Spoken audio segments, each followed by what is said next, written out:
Coucou tout le monde, je suis vraiment hyper heureuse de vous retrouver dans cette vidéo qui me tardait de vous faire depuis plusieurs semaines que je travaille dessus. Et cette idée m'est venue tout simplement en regardant, en même temps que je faisais des créations, des vidéos de derby cross de très haut niveau. Voilà, j'adore ça, j'adore même regarder les épreuves de cross des grands concours complets, des CCI 4 ou 5 étoiles. Enfin voilà, j'adore vraiment regarder ce genre de vidéos en replay sur YouTube. Vous pouvez les trouver très facilement et un petit peu comme ça, en me promenant sur YouTube, je suis tombée sur des derbies et en fait j'ai adoré le style des obstacles qu'ils utilisent dans ce genre de compétition et j'ai eu très envie d'organiser un concours de ce style là dans les prochaines vidéos que vous verrez sur ma chaîne. Mais avant de pouvoir organiser ce concours, il me fallait des obstacles. Donc voilà, ça fait plusieurs semaines maintenant que je me suis attelée à fabriquer tous ces obstacles, donc comme vous le savez avec mon imprimante 3D, mais pas que, vous allez voir il y a d'autres petites choses. Et du coup dans cette vidéo je vais vous les présenter un par un. C'est la première fois que je vais filmer avec ce halo de lumière que je viens d'acheter chez Forum Plus pour 25 €, donc c'était vraiment pas cher. Et je pense que ça peut rendre vraiment pas mal au niveau de la luminosité. Dites-moi ce que vous en pensez en commentaire. Alors pour ce premier obstacle, je me suis inspirée d'un que j'ai vu dans une vidéo, donc je suis désolée, les photos ne sont pas très nettes, mais je voulais quelque chose de très aéré, on va dire, donc blanc, et avec cette espèce de motif un peu grillagé en losange sur le bas des chandeliers, mais également, vous verrez plus tard, au niveau de la palanque. J'ai utilisé simplement 2 barres, mais je voulais des couleurs qui se voient quand même pas mal, donc là j'ai utilisé du rose fuchsia et du bleu canard, on va dire à peu près, un bleu un peu vert foncé.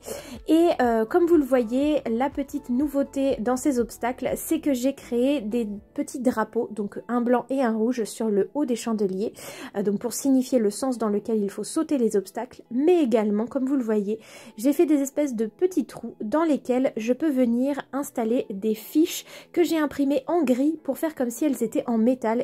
Et ça permet tout simplement de régler la hauteur des barres et de la palanque.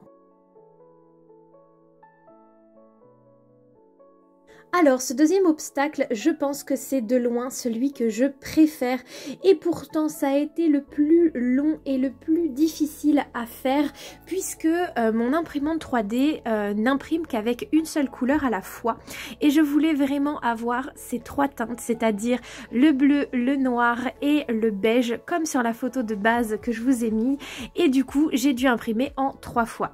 Donc d'abord la partie bleu ciel avec la palanque et la base du moulin. Ensuite avec le fil beige, le toit, que je n'ai d'ailleurs pas réussi à modéliser moi-même. Heureusement que c'est la base du métier de mon mari et qu'il a pu m'aider à modéliser avec une autre application de montage 3D parce que cette forme un peu conique était vraiment compliquée à faire. Et enfin les hélices en noir, et je trouve que le résultat est trop bien. J'ai choisi de faire 2 barres donc sur fond blanc avec simplement du noir et le marron qui se rapprochait le plus du beige du fil utilisé. Donc ces barres sont également réglables en hauteur, tout comme la palanque, avec exactement le même principe que l'obstacle d'avant et que tous les futurs obstacles que vous verrez. J'ai décidé de ne pas mettre de drapeau sur cet obstacle là.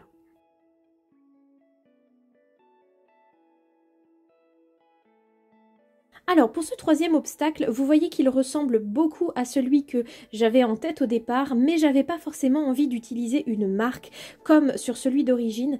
J'avais envie qu'il soit avec des dorures, donc en fait ce que j'ai fait, c'est que j'ai utilisé des petits stickers qui sont normalement dédiés à la manucure, donc que j'ai pour faire mes ongles. J'en ai vraiment de toutes les couleurs et je ne les utilise jamais. Et là en fait je trouve que ça rend plutôt pas mal au niveau des barres, ça fait des traits assez net, donc j'aime beaucoup le rendu. C'est un obstacle qui est vraiment très large, très massif, puisque rien que les chandeliers font plus de 5 cm de long, donc voilà, ça prend assez de place, mais je suis quand même contente du résultat, j'aime bien.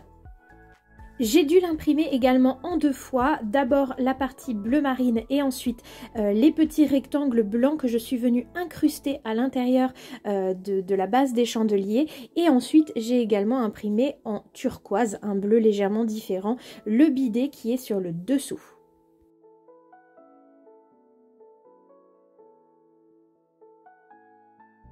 Alors voilà le premier Auxerre que je vous montre aujourd'hui et je l'aime beaucoup. En fait celui-ci j'ai pas vraiment d'inspiration. J'avais déjà vu plein d'obstacles avec ces espèces de grandes plaques rondes sur lesquelles on pouvait trouver des marques comme Elite ou etc. Bref. Et moi j'avais des autocollants qui dataient de l'année dernière quand j'avais fait des ventes d'obstacles. Et donc c'était des autocollants un peu de style printemps. Et du coup je me suis dit que j'allais imprimer avec des couleurs pastel. Donc là j'ai choisi un bleu très clair et j'ai collé donc d'un côté des stickers bleu ciel et de l'autre orange vraiment très pastel. Et j'ai réalisé 4 barres sur fond blanc avec les 4 couleurs principales qu'on retrouve sur les stickers mais plus foncées, donc c'est-à-dire le turquoise, le fuchsia, le violet et le orange. Et j'ai également fait 2 petits bacs de fleurs, même si là c'est plutôt des buissons, que j'ai fait en fait avec de la mousse que j'ai acheté à Forum Plus. Vous avez pu le voir un petit peu avant, j'avais créé l'emplacement pour mettre les petits drapeaux et j'ai oublié de les imprimer. Du coup, il ne me restera plus qu'à les mettre dans les petits trous dédiés sur le haut des chandeliers. Et bien sûr, encore une fois, toutes les hauteurs sont réglables.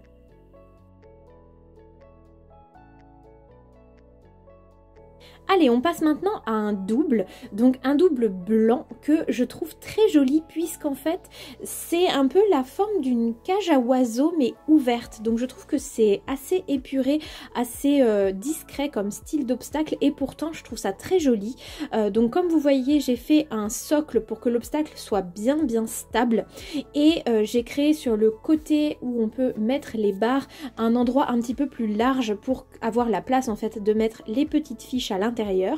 Là aussi j'ai mis les petits drapeaux sur le haut des obstacles et vous allez voir que je suis vraiment dégoûtée parce qu'il y a un des chandeliers qui s'est mal imprimé, donc il va falloir que je le refasse.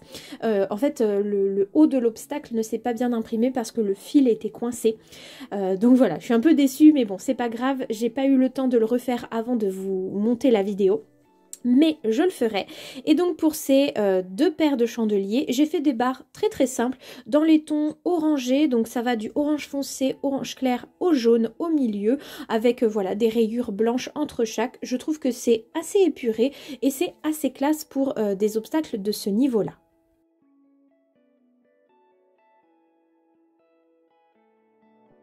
Alors pour celui-là, vous voyez que c'est pas vraiment ce que j'avais vu en photo au départ, mais j'avais envie de faire quelque chose un petit peu asiatique, c'est-à-dire qui ressemble à un temple avec un chapeau un peu voilà en forme de toit. Donc là j'ai modélisé en 2 fois la base dans un premier temps, puis les toits que j'ai collés par la suite et j'ai rajouté en tout dernier les petits drapeaux que j'ai colorés en blanc et en rouge de chaque côté. Donc vous voyez que c'est des obstacles pareil assez aérés au milieu puisqu'en fait c'est pas un cube plein, c'est vraiment aéré, il y a des trous de chaque côté. J'aime beaucoup le rendu de ces petits toits avec un peu la forme d'un escalier. Donc pour le coup cet obstacle là j'ai voulu le faire assez plein au niveau des barres. Donc j'en ai fait 4 même si c'est un vertical qui sont toutes identiques avec donc du métallique un petit peu au centre gris avec 2 rayures noires, une petite et une plus large sur l'extérieur. Et même si on peut régler la hauteur, j'avais voilà envie que ça fasse presque comme un mur même si il y a de la place entre chaque barre. C'est un obstacle qui est assez stable, donc ça c'est très pratique.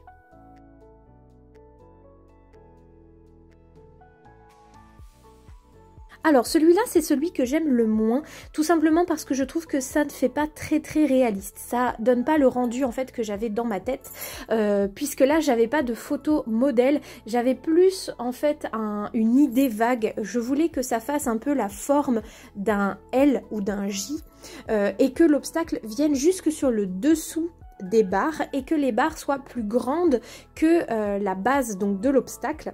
J'ai été obligée de faire 2 petits pieds pour stabiliser les chandeliers parce qu'ils n'étaient pas assez larges pour tenir et j'ai fait 2 barres avec le maximum de couleurs que j'avais au niveau de mes feutres pour faire pour rappeler en fait les motifs des fleurs qu'il y a du coup sur les chandeliers. Donc il y a du violet, du rose et du vert au centre. J'ai fait d'abord en fait les obstacles en vert et j'ai collé par-dessus du papier que j'avais avec du motif. Et du coup, comme je ne suis pas certaine de l'utiliser, eh bien je n'ai pas encore mis les petits drapeaux qu'il devrait y avoir normalement sur le haut des chandeliers. Alors pour ce deuxième double, eh bien j'ai un petit peu galéré aussi, tout simplement parce que j'ai dû du coup imprimer en deux fois la partie blanche, la base du chandelier, puis le triangle rouge dans un deuxième temps, et il a fallu que j'arrive à coller ces deux parties ensemble pour qu'il y ait une diagonale qui soit identique en fait du bas jusqu'en haut, sinon ça aurait fait bizarre. Et du coup c'était très compliqué. Pour les stickers, j'ai demandé de l'aide à mon chéri puisque Traxxas, c'est une marque de voitures télécommandées que mon mari collectionne et il lui restait quelques petits stickers. Donc j'avais vraiment envie de quelque chose un peu motard, un peu voiture. Donc j'ai utilisé des couleurs qui me font penser à ça, c'est-à-dire le blanc, le rouge et le noir. J'ai utilisé deux gros pneus de la marque Schleich. Je ne sais plus comment je les ai eus. Il me semble que c'est dans les sets d'Agility que j'ai mis du coup un peu comme soubassement du premier obstacle du double. Et pour le deuxième, j'ai créé une palanque qui fait un peu penser à la forme d'une moustache, vous trouvez pas? Avec deux barres identiques par contre pour le premier et pour le deuxième du double. Et il y a un côté avec le chandelier qui a deux stickers, un sticker juste Traxxas en rouge et noir et l'autre en blanc et noir où c'est marqué traxxas.com. Comme vous pouvez le voir, la dernière chose qu'il me manque pour ces obstacles, c'est de mettre les fameux petits drapeaux blancs et rouges sur le sommet des chandeliers. Ensuite, on passe à presque un classique dans les chandeliers de Grand Prix. J'en ai vu beaucoup dans beaucoup de vidéos différentes, c'est-à-dire des chandeliers en forme de réverbère et je trouve ça trop joli. Donc là, moi, je les ai fait en noir et le seul tout petit inconvénient, c'est que du coup, comme le chandelier est très fin, et bien malgré le fait que j'ai fait des socles, on va dire en forme de croix, et bien ils ne sont pas très stables et franchement, je n'arrête pas de les faire tomber. Donc je vais essayer de trouver une solution pour les stabiliser un peu plus parce que c'est pas très pratique. Et j'ai donc dû les imprimer en fait à plat, donc le socle d'un côté, le chandelier, puis le haut du réverbère. Et mon imprimante 3D a raté l'impression des toits des réverbères. Donc je pense qu'il y avait un problème au niveau de la modélisation. Mais en fait j'ai décidé de les garder comme ça parce que je trouve que ça fait un peu design. Le fait qu'il n'y ait que deux côtés du toit du chandelier. J'arrive pas trop à m'exprimer, je sais pas si vous avez bien compris, mais vous pouvez voir qu'il y a une partie du toit du réverbère qui est ouvert et pas l'autre et voilà, au final j'ai décidé de le laisser comme ça, je trouve que ça fait pas très moche. J'ai utilisé 5 barres avec en fait un dégradé de couleur qui va du noir au jaune, donc noir, rouge, orange foncé, orange clair puis jaune, et la barre de l'Auxerre est noire également pour rappeler la couleur des chandeliers. Et on va pouvoir passer au dernier obstacle de cette vidéo. Ce dernier obstacle est un Auxerre relativement simple puisque la forme est assez classique, on va dire. Je me suis inspirée de cet obstacle là et je trouve que c'est assez ressemblant. J'avais envie de quelque chose de vert pomme, vraiment acidulé et blanc. J'ai simplement rajouté donc sur les petits rectangles blancs que j'ai insérés au milieu des chandeliers un papier sur lequel il y a des écritures grises. Donc je crois qu'il y a marqué expresso, café, cookie, enfin voilà, des mots comme ça. Et j'ai utilisé 4 barres que j'ai laissées complètement blanches pour rappeler le blanc donc de cette petite partie des chandeliers, mais également des bacs de fleurs que j'ai mis sur le dessous. Donc ils n'ont pas la même forme que ceux que vous avez vus tout à l'heure, ils sont un petit peu plus hauts et surtout ils sont carrés. J'ai mis à l'intérieur la même petite mousse que dans les précédents bacs. Je trouve que ça rend plutôt pas mal et ça rappelle le vert des chandeliers. Là, j'ai bien mis les fameux petits drapeaux sur les 4 chandeliers puisque c'est un Auxerre. Et j'ai installé les barres de manière symétrique puisque je pense que cet obstacle sera sauté dans les deux sens lorsque je le mettrai dans mon terrain de concours. Où je pourrai également le dédoubler pour en faire un double et non plus un Auxerre. Et voilà, c'en est tout pour cette première vidéo puisqu'il y aura une partie 2. J'ai encore pas mal d'autres nouveaux obstacles à vous montrer mais ça aurait fait une vidéo trop longue. Donc vous aurez voilà, une deuxième partie je pense la semaine prochaine ou celle d'après. Une fois que j'aurai bien tout terminé. N'hésitez pas à me dire en commentaire votre obstacle préféré. Moi je crois vraiment que c'est le numéro 2 avec le moulin à vent. Et je vous dis à très bientôt pour une prochaine vidéo et je vous fais comme d'habitude d'énormes bisous. Bye tout le monde!